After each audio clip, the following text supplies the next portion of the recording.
siinay sida aadka iyo aadka u milgaha leh inoogu soo dhaweeyey ama igu soo dhaweeyey aad iyo aad idinku mahadnaqaya dhammaantiin runtii waxa weeyaan anigu xildhibaan ahaan ma yihi xildhibaan meel kale idinka yimid waxaan ahay macallinkiinnii waxaan ahay allahumma salli calaa maxamed kii wakhtiga faraha badan mar walba idinla qaadanayey runtii waxa weeyaan macallimiintu ama macallinku wax fara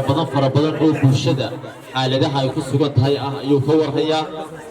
waxaa hor fadhiisanaya ama hor imanaya mar kastaba intaas oo qof oo xaalado kala duwan inta badan kaga yimid guriga ay ku sugnaayeen runtii macallin maxamed ahaan wax weyn haddii eebeedmaynu guulaysano ayaan ka qaban doonaa nidaamkeena ama sistamka waxbarasho ee dalka ka jira sistamka waxbarasho ee labada qaybood ah dabaqada sarreysa ee lacagta qaaliga lagu dhigto iyo dabaqada hooseysa ee waxa weeyaan aan waxbarashada fiican helin waxaan doonaynaa inaynu helno xeerar waxbarasho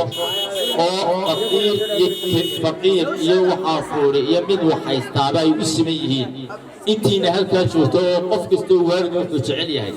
inuu ubadkiisa la helo waxbarasho tayo leh oo sarreysa ayuu jecel yahay waxa aan idinka ballan qaaday inaynu hirgelin doono in aynu hiil u noqonayno danyarta dadka jilicsan dadka aan iska bixin karin fiiga ama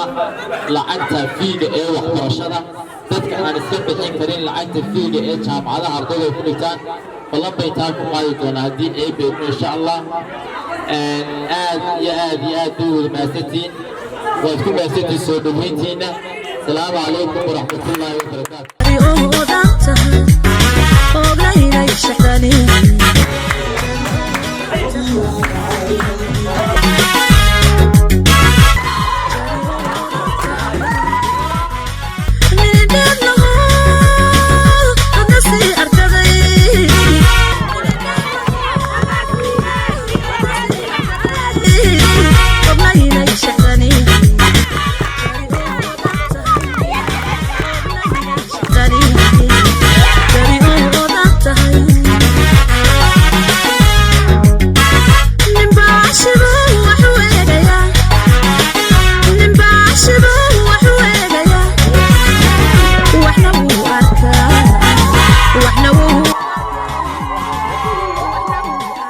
kusoo dhaweynayna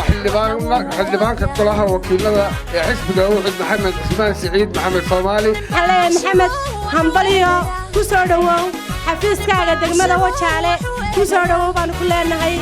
taageero iyo cod macallin abaalkaaga waanu gudaynaa waxaanu ku gudaynaa insha Allah tacaala inaan codkeena siino maalinka 31 May soo codkeena ma siino soo macallinka ma siino codkeena yaale يانسينا عدكا يانقردنا عدكا taageerayaashayda miisaanka iyo mugga leh ee sida diiran ee sharafta leh ugu soo dhaweeyay degmada Togo Jaale runtii waxa weeyaan wad mahadsantiin baan dhamaan leeyahay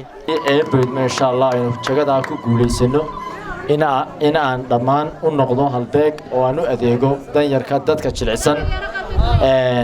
oo aan u adeego in aan waxa weeyaan ugu adeego baahiyahooda waxbarasho inaan buuxiyo in aan u noqdo salahan oo kale qof ku metela golaha uu maanta u tartamayay uu doonayo inuu tago ee aad maanta hiilka garabka ku siinaysaan sida maanta isugu soo baxdeen ee aad degmada Togo Jaale ugu soo dhaweyseen ayaa la idinka baahan yahay maalinta codkana inaad isku soo baxdaan oo aad isku guubaabisaan oo maanta aad u hiilisaan qalinka u hiilisaan oo qalinka la garab istaago bismillaahi kariim aad iyo aad u mahadsantiin salaamu calaykum waraxmatullaahi wabarakaatu